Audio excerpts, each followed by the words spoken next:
কোনি মতিনন্দী পর্ব ২ গঙ্গায় একটা আম ভেসে চলেছে ভাটার টানে ৩ জন সাঁতরাচ্ছে সেটাকে পাবার জন্য কোমর জলে দাঁড়িয়ে ২-৩টে বছর ১৪-১৫-র ছেলে জল থাবড়ে হইচই করে ওদের তাঁতিয়ে তুলছে সমানে সমানে ওরা যাচ্ছে মাথা ৩টে দুধারে নাড়াতে নাড়াতে কোনুই না ভেঙে সোজা হাত বৈঠার মতো চালিয়ে ওরা আমটাকে তাড়া করেছে হঠাৎ ওদের একজন একটু একটু করে এগিয়ে যেতে শুরু করল অন্য দুজনকে পিছনে ফেলে তখনই চিৎকার উঠল কোনি কোনি পিছিয়ে পড়া দুজনও গতি বাড়াল আমটা প্রায় প্রথম ছেলেটির মুঠোয় এসে গেছে হঠাৎ সে থমকে গেল হাত ছুটছে কিন্তু এগোল না বার দুয়েক তার মাথাটা জলে ডুবল তারপর সে রাগে চিৎকার করে ঘুরে গিয়ে লাথি ছুড়ল ততক্ষণে পিছন থেকে একজন ওকে অতিক্রম করে আমটা ধরে ফেলেছে পা টেনে ধরেছিল বিষ্ণুধর বলল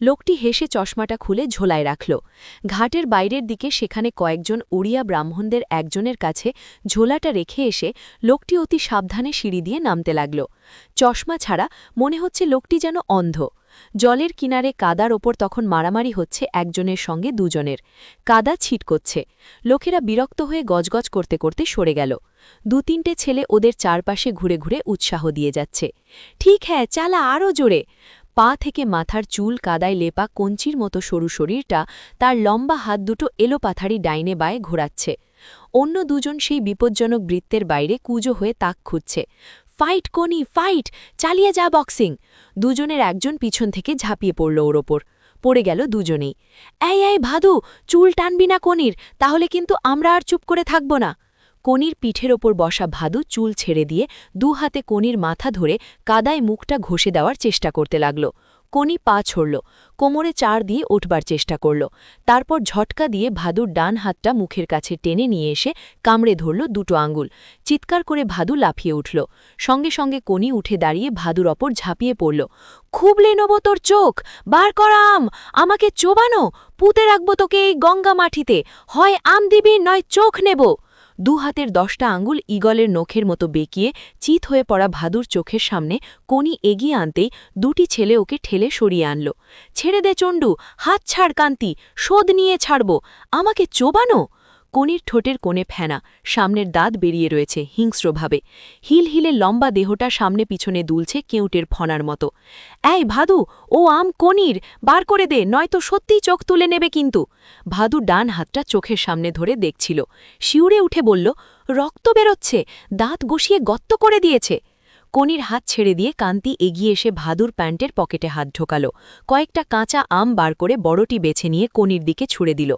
লুফে নিয়েই কোনি কামড় বসাল এবং সঙ্গে সঙ্গে বিকৃত মুখে বলল কি টক রে বাবা মা গঙ্গাকে এমন আমও খেতে দেয় আমটা জলে ছুড়ে দিয়ে সে মুখ থেকে ছিবড়ে ফেলতে ফেলতে ভাদুর কাছে এলো দেখি তো কেমন গত্ত হয়েছে খপ করে ভাদুর হাতটা ধরে সে কুঁচকে আঙুলটা তুলে দেখল ভাগ কিচ্ছু হয়নি নাম নাম জলে নাম যেমন কাজ করেছিস তেমনি ফল পেয়েছিস আমাকে রাগালে কি হয় এবার বুঝলি তো কয়েকটি ডুব দিয়ে লোকটি কোমর জলে দাঁড়িয়ে গামছা ঘষছিল পিঠে কানে এলো পাশের এক বৃদ্ধের আপন মনের গজগজানি জ্বালিয়ে মারে হতভাগারা গঙ্গার ঘাটটাকে নোংরা করে রেখেছে হা ঘরে হাভাতের দেল মা গঙ্গাকে উৎশীঘ্র করা আমি রাস্তায় বসে বেচবে জুটেছে আবার এক মেয়ে মর্দানি বাপ মাও কিছু বলে না লোকটি আবার ডুব দিতে যাচ্ছিল থেমে গিয়ে বৃদ্ধের দিকে তাকালো মেয়ে মর্দানিটা কে আবার দেখতে পাননি চোখ তো আবজোড়া রয়েছে লোকটি মুখ ফিরিয়ে অন্যদিকে তাকালো চশমা ছাড়া ঝাপসাভাবে দেখল ভাদুর হাত ধরে কোনি টানাটানি করছে কাদা মাখা কোনির মধ্যে দিয়ে একবার একটি মেয়ে ফুটে ফুটে উঠছে যেন ঘাড় পর্যন্ত ছাটা কাদা মাখা চুল মাথায় বসে প্যান্টে গোজা গেঞ্জি শরীরের সঙ্গে লেপটে দ্বিতীয় পরত চামড়া হয়ে আছে দীর্ঘ সরু দেহ সরু হাত সরু পা লোকটি ঠাউর করতে পারছে না কোনি ছিলে কি মেয়ে দুটো ঢেউ পরপর লোকটিকে ধাক্কা দিল বিষ্ণুধর জলে নেমেছে আচ্ছা শরীরটাকে চাকর বানানো সেটা কি ব্যাপার সোজা ব্যাপার লোহা চিবিয়ে খেয়ে হুকুম করবেন হজম করো পাকস্থলী হজম করবে বলবেন 5 মাইল হাঁটিয়ে নিয়ে চলো পা জোড়া অমনি পৌঁছে দেবে শখ হলো গাছের ডাল ধরে ঝুলবেন হাত দুটো আপনাকে ঝুলিয়ে রেখে দেবে এই সব আর কি। লোকটি জল থেকে উঠে আলতোভাবে মাটির ওপর দিয়ে হেঁটে সিঁড়িতে দাঁড়াল। ভিজে গামছাটা নিঙড়ে পায়ে লাগা মাটি ধুয়ে গঙ্গার দিকে তাকাল। ঝাপসাভাবে দেখল ঘাটের পাড়ের কাছে জলে কিলবিল করছে মানুষ। তার মধ্যে কণিকে চিনে নেওয়া সম্ভব হল না। লুঙ্গি ও পাঞ্জাবি পরে ঝোলা কাঁধে চশমা মুছতে মুছতে লোকটি একবার সিঁড়ির মাথায় এসে দাঁড়াল। চশমা চোখে দিয়ে পাড়ের ডাইনে বায়ে তাকাল। হঠাৎ নজরে এলো গঙ্গার বুকে 4টি কালো ফুটকি। তারা শিকি গঙ্গা পার হয়ে এগিয়ে যাচ্ছে। লোকটি আপন মনে একবার বলল, কোনি কো নি। কিছুক্ষণ তাকিয়ে থেকে ভিজে গামছাটি পাগড়ির মতো মাথায় জড়িয়ে লোকটি বাড়ির পথে রওনা হল। মিনিট 15 পর সরু গলির মধ্যে একতলার টালির চালের একটি বাড়িতে লোকটি ঢুকল। সদর দরজার পরই মাটির উঠোন। টেনে টুনে একটি ভলিবল কোর্ট তাতে হয়ে যায়। লঙ্কা, পেঁপে, জবা থেকে চালকুমড়ো পর্যন্ত উঠোনটার নানান গাছে দখল হয়ে আছে। একদিকে টিনের চালের রান্নাঘর ও কলঘর, আর একদিকে দালান ও তার পিছনে 2টি ঘর। একতলা বাড়িটি চারদিকের উঁচু বাড়িগুলোর মধ্যে খুব শান্তভাবে যেন উবু হয়ে বসে। উত্তর দিকে বাড়ির মালিক হলধর বর্ধন এই একতলা বাড়িটি কেনার জন্য 2বার প্রস্তাব করেছে, কিন্তু লোকটির সংসারে যার স্ত্রী আর 2টি বিড়াল ছাড়া আর কেউ নেই, বিনীতভাবেই তা প্রত্যাখ্যান করে। বাড়ির কলে জল আসে সামান্য। লোকটির স্ত্রীর নাম লীলাবতী। জল খরচ করাটা লীলাবতীর শখ, বিড়াল পোষার মতোই। ফলে লোকটিকে স্নান করার জন্য প্রায়ই রাস্তার টিউবওয়েলের সাহায্য নিতে হয়। আজ সকাল থেকে টিউবওয়েলের মুখ দিয়ে জল বেরোচ্ছে না, তাই বহুকাল পর সে গঙ্গা স্নানে গিয়েছিল। লোকটি বাড়ির মধ্যে ঢুকে উঠোনে টাঙানো তারে ভিজে প্যান্টটা মেলেছে, তখন ঘর থেকে বেরিয়ে এলো ঢলঢলে প্যান্ট পরা বেটে হৃষ্টপুষ্ট একজন।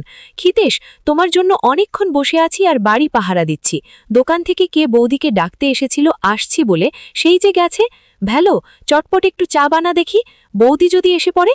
ক্ষিতিশ সিংহ কয়েক সেকেন্ড ভেবে বলল, তাহলে থাক, বরং তুই কি জন্যে এসেছিস বল। ক্লাবের আজকের মিটিংয়ে যাবে নাকি? নিশ্চয়ই যাব। ছেলেরা খাটবে না, ডিসিপ্লিন মানবে না, জলে নেমে শুধু কি ফাজলামো করবে। এসব ছেলেদের ক্লাবকে কি বেরিয়ে যেতে বলাটা কি এমন দোষের? একজনও কি তাই নিয়ে কিছু ভাবে?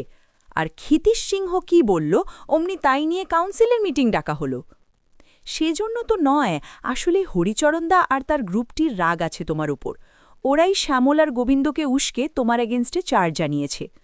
আমি তা জানি। হরিচরণের বহুদিনের ইচ্ছে চিফ ট্রেনার হওয়ার।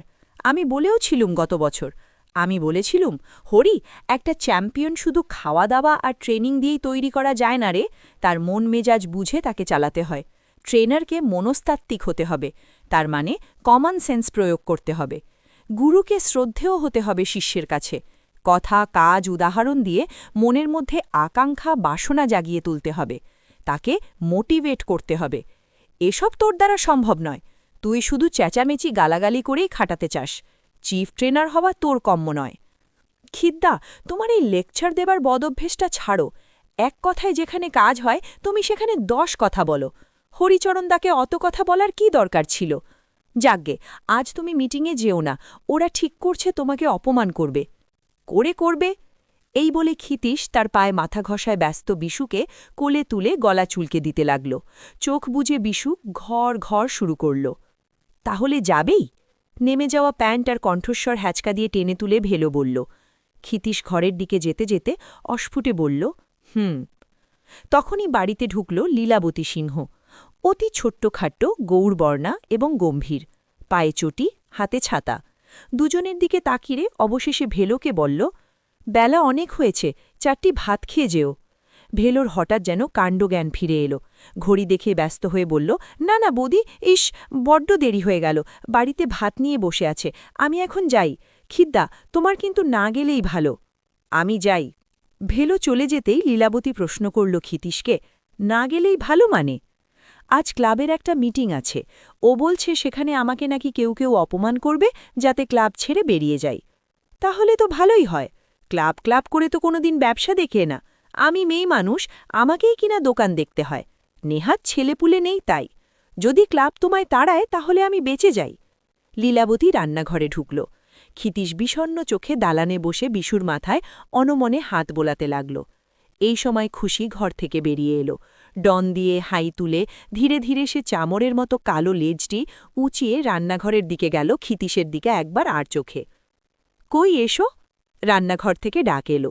ক্ষিতীশ অস্বাভাবিক গম্ভীর মুখে গিয়ে ভাত খেতে বসল। খাওয়ার আয়োজন সামান্য। রান্না হয় কুকারে, প্রায় সবই সিদ্ধ। এটা খরচ, সময় আর শ্রম সংক্ষেপের জন্য নয়। ক্ষিতীশ বিশ্বাস করে বাঙালিয়ানা রান্নায় স্বাস্থ্য রাখা চলে না, এতে পেটের 12টা বাজিয়ে দেয়। সেই জন্যেই বাঙালিরা শরীরে তাগত পায় না, কোনো খেলাতেই বেশি উঁচুতে উঠতে পারে না। খাদ্যপ্রাণ যথাসম্ভব অটুট থাকে সিদ্ধ করে খেলে, এবং সর্বাধিক প্রোটিন আর ভিটামিন পাওয়া যায় এমন খাদ্যই খাওয়া উচিত। প্রথম দিকে লীলাবতী বিদ্রোহী হয়েছিল। সর্ষে বাটা, শুকনো লঙ্কা বাটা, পাঁচফোড়ন, জিরে, ধনে প্রভৃতি বস্তুগুলি রান্নায় ব্যবহারের সুযোগ হারিয়ে তুমুল ঝগড়া আর 3 দিন অনশন সত্যাগ্রহেও কাজ হয়নি। ক্ষিতীশ তার সিদ্ধান্তে গোয়ারের মতো অটল থাকে। তার এক কথা, শরীরের নাম মহাশয়, যা সহাবে তাই সয়। অবশেষে লীলাবতী সপ্তাহে 1 দিন সর্ষে আর লঙ্কা বাটা ব্যবহারের অনুমতি পায়, শুধুমাত্র নিজের খাবারের জন্য। ক্ষিতীশ কখনো যজ্ঞীবাড়ির নিমন্ত্রণে যায় না। ক্লাবের ছেলেমেয়েদের সে প্রায়ই শোনায়। ডাক্তার রায় বলতেন, বিয়েবাড়ির একটা নিমন্ত্রণ খাওয়া মানে 1 বছরের আয়ু কমে যাওয়া। বড় খাঁটি কথা বলে গেছেন।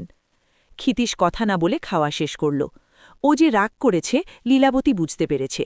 বলল, ক্লাব থেকে তাড়াবে কেন? কি দোষ করলে? ক্ষিতীশ পাল্টা প্রশ্ন করল, তুমি এখন আবার দোকানে গেছিলে কেন? গ্রে স্ট্রিটের ট্র্যাম লাইন ঘেঁষে এক ফালি ঘরে দোকানটি। নাম প্রজাপতি। আগে নাম ছিল সিনহা টেইলরিং। 2টি দর্জিতে জামা প্যান্ট তৈরি করত আর দেওয়াল আলমারিতে কিছু সিনথেটিক কাপড়। তখন ক্ষিতীশ দোকান চালাত। দিনে 2 ঘণ্টাও দোকানে বসত না। দুপুর বাদে তাকে সর্বদাই পাওয়া যেত জুপিটার সুইমিং ক্লাবে। তারপর একদিন সে আবিষ্কার করল আলমারির কাপড় অর্ধেকের বেশি অদৃশ্য হয়েছে, দোকানের ভাড়া 4 মাস বাকি এবং লাভের বদলে লোকসান শুরু হয়েছে। তখনই লীলাবতী হস্তক্ষেপ করে, দোকানের দায়িত্ব নেয়। টেইলরিং ডিপ্লোমা পাওয়া 2টি মহিলাকে নিয়ে সে দোকানটিকে ঢেলে সাজায়, নিজের গয়না বাধা দিয়ে। নাম দেয় প্রজাপতি। পুরুষদের পোশাক তৈরি বন্ধ করে দিয়ে শুধুমাত্র মেয়েদের এবং বাচ্চাদের পোশাক তৈরি করে। দোকানে পুরুষ কর্মচারী নেই এবং 4 বছরের মধ্যেই প্রজাপতি ডানা মেলে দিয়েছে। আগে 3 দিনে ব্লাউজ তৈরি করে দেওয়া হতো, এখন 10 দিনের আগে সম্ভব হচ্ছে না। লীলাবতী তার গয়নাগুলির অর্ধেকই ফিরিয়ে এনেছে। এখন আর তো জায়গা কুলোয় না, তাই বড় ঘর খুঁজছি। হাতিবাগানের মোড়ে একটা খোঁজ পাওয়া গেছে। আমাদেরই এক খদ্দেরের বাড়ি। বাড়ির গিন্নি এসেছিল মেয়ের ফ্রক করাতে, তাই গেছিলুম কথা বলতে। লীলাবতী এঁঠো থালাটা টেনে নিয়ে তাতে ভাত বেড়ে ডাল মাখতে বলল। ক্ষিতীশের প্রবল আপত্তি ছিল, তার খাওয়া থালাই লীলাবতীর খাওয়ায়। আনহাইজেনিক। এই সব কুসংস্কারই বাঙালি জাতটা গল্লায় গেল। এই বলে ক্ষিতীশ তর্ক শুরু করেছিল। কিন্তু লীলাবতী যখন অতিরিক্ত ঠান্ডা স্বরে বলল, এটা আমার ব্যাপার, মাথা ঘামিও না, তখন মুহূর্তে বুঝে যায় আর কথা বাড়ালে তাকেই গল্লায় যেতে হবে। তবে ক্ষিতীশ তার প্রতিবাদ জানিয়ে যাচ্ছে। লীলাবতীর খাওয়ার সময় তাই কখনোই সে সামনে থাকে না। শোবার ঘরের দেওয়ালে ক্ষিতীশের বাবা মা, ধ্যানমগ্ন মহাদেব, কুরুক্ষেত্রে অর্জুনের সারথি শ্রীকৃষ্ণ এবং ম্যাগাজিন থেকে কেটে বাঁধানো মেডেল গলায় ডন শোল্যান্ডার ও ভিক্টরি স্ট্যান্ডে 2 হাত তুলে দাঁড়িয়ে থাকা ডন ফ্রেজারের ছবি পাশাপাশি টাঙানো। এছাড়া আছে সাধারণত যা থাকে, খাট, আলমারি, বাক্স, আলনা আর টুকিটাকি সাংসারিক জিনিস। পাশের ঘরে বই, ম্যাগাজিন, একটা তক্তপশ আর তার নিচে ট্রেনিংয়ের জন্য রবারের দড়ি, স্প্রিং, লোহা ছাড়া আর কিচ্ছু নেই। এই ঘরে ক্ষিতীশ দুপুরে 1 ঘণ্টা ঘুমোয়। পাখা নেই, বিছানা নেই। ওর মতে চ্যাম্পিয়ন হতে গেলে শিষ্যকেই নয়, গুরুকেও কঠোর জীবনযাপন করতে হবে। অবশ্য তার কোনো শিষ্য নেই। তক্তপশে শুয়ে চোখ বুজে ক্ষিতীশ দীর্ঘশ্বাস ফেলে। শিষ্য কোথায়? ঘুম আসার ঠিক আগের মুহূর্তে ক্ষিতীশের আবছা চেতনায় ফুটে উঠল লম্বা 2টো হাত বৈঠার মতো গঙ্গার জলে উঠছে আর পড়ছে। মিলিয়ে দিয়ে নতুন আরেকটি ছবি সে দেখল। ফনাতোলা কেউটের মতো হিলহিলে কাদায় লেপা সরু একটা দেহ, লম্বা লম্বা হাত এলোপাথারি ডানে বায়ে ঘোরাচ্ছে। ফাইট কোনি, ফাইট! ঘুমিয়ে পড়ার আগে ক্ষিতীশ অকারণেই অস্ফুটে উচ্চারণ করল, কো ও কোনি। সম্ভবত নামটা তার ভালো লেগেছে। বন্ধুরা, আজকের ক্লাসটি এখানেই শেষ করছি। তবে মনে রাখবে, ভালো ফলাফলের জন্য এই আলোচনার পাশাপাশি তোমাদের টেক্সট বুক খুঁটিয়ে পড়া খুব জরুরি। এই অধ্যায়ের সমস্ত প্রশ্ন উত্তর, নোটস এবং সাজেশন পাওয়ার জন্য এক্ষুনি ভিজিট করো আমাদের ওয়েবসাইট wbbsenotes.com। পরবর্তী ক্লাসের আপডেট পেতে চ্যানেলটি সাবস্ক্রাইব করে রেখো। ধন্যবাদ।